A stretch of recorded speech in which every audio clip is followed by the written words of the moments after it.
Good morning students. हम लोग पिछले क्लास में घर्षण के बारे में जाने थे।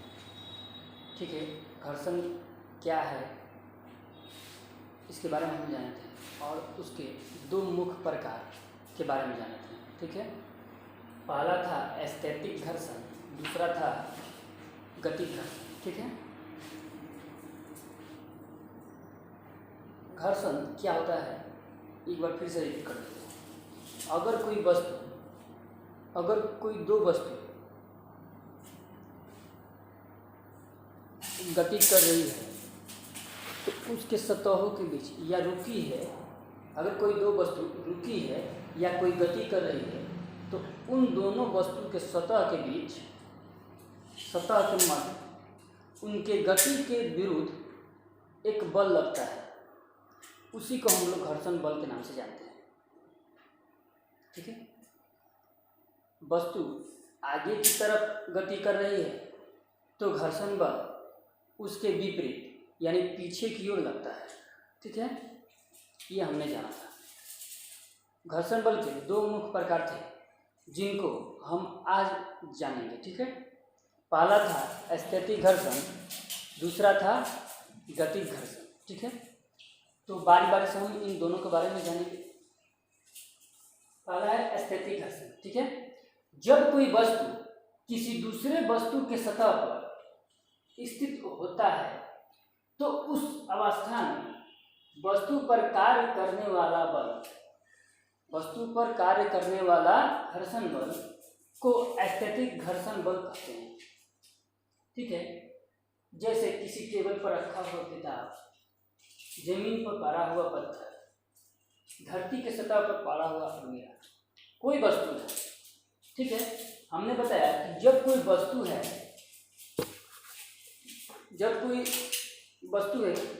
और ये दूसरी वस्तु है रखी हुई है तो इस पर एक घर्षण बल लग रहा है। उसी घर्षण बल को एस्थेटिक घर्षण बल के नाम से जानते हैं। ठीक है, रुकी हुई वस्तु है दोनों,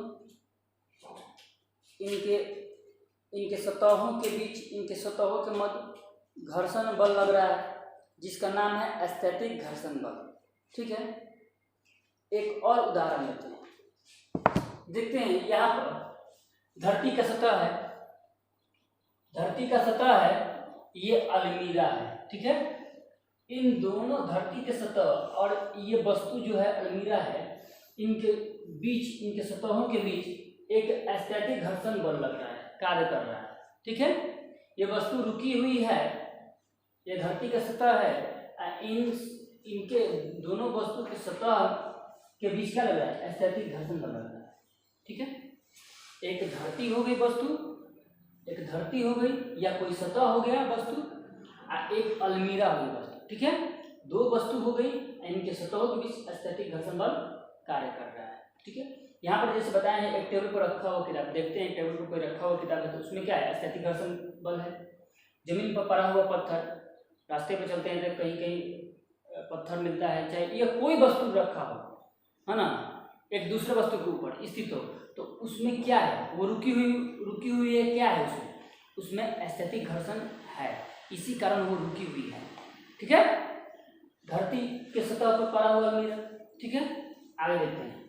एस्थेटिक घर्षण बल आरोपित बल की विपरीत दिशा में कार्यरत होता है तथा इसका मान उतना ही होता है जितना कि आरोपित बल का मान होता है। हमने कोई वस्तु, ये वस्तु है, ठीक है, इस पर 10 न्यूटन बल लगा दिया। ठीक है, तो ये वस्तु क्या हुई, नहीं हिली, वहीं के वहीं है, स्थिर ही है। ये वस्तु है, इस पर हमने 10 न्यूटन बल लगा दिया तो ये वस्तु नहीं हिली, वहीं के वहीं है। तो ये कोई ना कोई इसका विरोध किया, 10 न्यूटन का कोई ना कोई विरोध किया, तो वही इन दोनों वस्तुओं के सतह के बीच में, मध्य में एस्थेटिक घर्षण गुणांक कार्य किया। वो भी कितना, जितना हम 10 न्यूटन बल लगाएं उतना ही इसका एस्थेटिक घर्षण बल का मान होगा, 10 न्यूटन। ठीक है, अब आगे आते हैं, नोट में लिखा है एस्थेटिक घर्षण बल सभी घर्षण बलों से बड़ा होता है। ठीक है, स्थैतिक घर्षण, आगे जितना भी घर्षण बल प्रकार पढ़ेंगे उन सभी से इसका बड़ा मान होता है स्थैतिक घर्षण का, ठीक है। अब आगे हम लोग स्थैतिक घर्षण में एक और पॉइंट है सीमांत या चरम घर्षण बल, ठीक है। सीमांत या चरम घर्षण बल, स्थैतिक घर्षण बल के अधिकतम मान को सीमांत घर्षण बल के नाम से जानते हैं, ठीक है। इसे स्थैतिक सीमांत घर्षण बल भी कहते हैं, ठीक है। मतलब कि वह अधिकतम मान, स्थैतिक घर्षण का वह अधिकतम मान जहां वस्तु उससे अधिक थोड़ा सा ही बल आरोपित करने पर वस्तु क्या हो, गति करने लगती है, उसके पहले वह अधिकतम मान, वह अधिकतम सीमा को ही हम सीमांत या चरम घर्षण बल के नाम से जानते हैं। स्थैतिक घर्षण के वह अधिकतम सीमा जहां वस्तु उससे ज्यादा बल आरोपित करने के बाद गति करने की स्थिति में गति करने की अवस्था में हो जाए, वह अधिकतम सीमा को चरम घर्षण बल या सीमांत घर्षण बल के नाम से जानते हैं, ठीक है। अब देखिए आगे, ठीक है, इसे स्थैतिक सीमांत घर्षण बल भी कहते हैं, ठीक है। आगे हम लोग दूसरा नंबर गति घर्षण बल जानेंगे, ठीक है। जब कोई वस्तु किसी दूसरी वस्तु के सतह पर गति करता है तो इसके सतह के मध्य गति का विरोध होता है, इस विरोधी बल को गति घर्षण बल कहते हैं। जैसे कोई ये सतह है, इस पर कोई वस्तु है, ठीक है, या ये वस्तु का गति करके यहाँ आ गई, ठीक है, गति कर यहाँ आ गई, चाहे ये कोई सतह है, ये कोई वस्तु है, ठीक है, गति करके कहाँ आ गई जी, यहाँ आ गई, तो इसी को कहते हैं गति घर्षण बल, ठीक है। क्यों गति की, लेकिन इन दोनों के सतह के बीच इसके गति के विपरीत दिशा में कोई घर्षण बल लग रहा है, जिनको हम लोग गति घर्षण बल के नाम से जानते हैं, ठीक है, जिनको हम लोग गति घर्षण बल के नाम से जानते हैं, ठीक है। गति घर्षण बल के दो मुख्य प्रकार होते हैं, ठीक है, एक सर्पी घर्षण बल, दूसरा लोटनिक घर्षण बल, ठीक है। इन दोनों हम लोग आगे देखते हैं, ठीक है। आगे हम लोग गति घर्षण के दो मुख्य प्रकार के बारे में जानेंगे। पहला है सर्पी घर्षण, दूसरा है लोटनिक या गोलीय घर्षण, ठीक है। पहला हम देखेंगे ए सर्पी घर्षण। जब कोई वस्तु किसी दूसरी वस्तु के सतह पर फिसलकर गति करती है तो इस प्रकार के गति घर्षण को हम लोग सर्पी घर्षण के नाम से जानते हैं, ठीक है। जैसे टेबल को खींचना, मेज पर रखी किताब को खींचना, सांप को रेंगना, मनुष्य का चलना, बक्से को खींचना, ठीक है। अगर कोई वस्तु किसी सतह पर गति कर रही है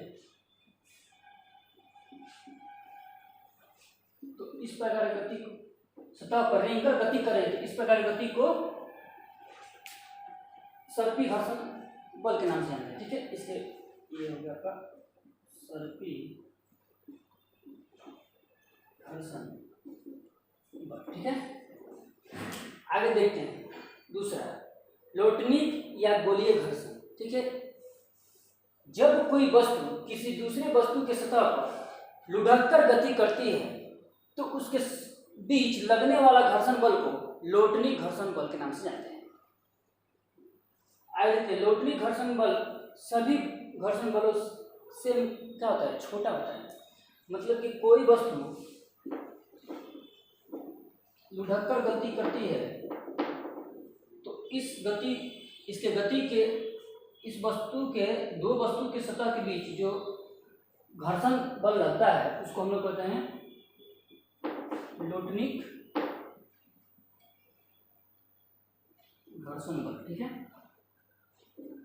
जैसे पहिए की गति, बॉल बेयरिंग की गति, सिलेंडर का लुढ़कना या ट्रॉली बैग में कोई चक्का लगा रहता है, देखते हैं चक्कर लगाते हुए घिसते हैं तो क्या है, लोटनी गति कर रहा है। ठीक है, नोट में लिखा है इसी कारण किसी वस्तु का घर्षण बल कम करने के लिए उसमें लोटनी गति उत्पन्न कर दी जाती है। ठीक है, अगर कोई वस्तु है, अगर उसमें ज़्यादा घर्षण है तो उसमें गोल बॉल बेरिंग लगा देते हैं या गोल कोई चक्का लगा देते हैं, तो उसमें क्या होता है, घर्षण बल का मान कम हो जाता है और वो वस्तु लोटनी गति में घर्षण करती है, मतलब बहुत घर्षण कम हो जाता है, निम्न हो जाता है, उससे वस्तु तेजी गति से गति कर पाती है। ठीक है, उसका गति में विरोध निम्न होता है, बहुत कम होता है। ठीक है, आगे हम लोग इसके बाद घर्षण गुणांक के बारे में जानेंगे। ठीक है, और जैसे देखते हैं आप लोग इसमें लोटनी गति में कि जैसे ट्रक बसें चलती हैं उसमें चक्के लगे रहते हैं, तो क्या करते हैं, लोटनी गति में गति करते रहते हैं, है ना। उनमें बहुत रोड और ट्रक के चक्के के बीच घर्षण लग रहा है लेकिन निम्न लग रहा है, क्या बहुत कम लग रहा है, इसीलिए वो बहुत तेजी से गति कर पाते हैं। ठीक है, आगे हम लोग नेक्स्ट क्लास में देखेंगे, तब तक के लिए धन्यवाद।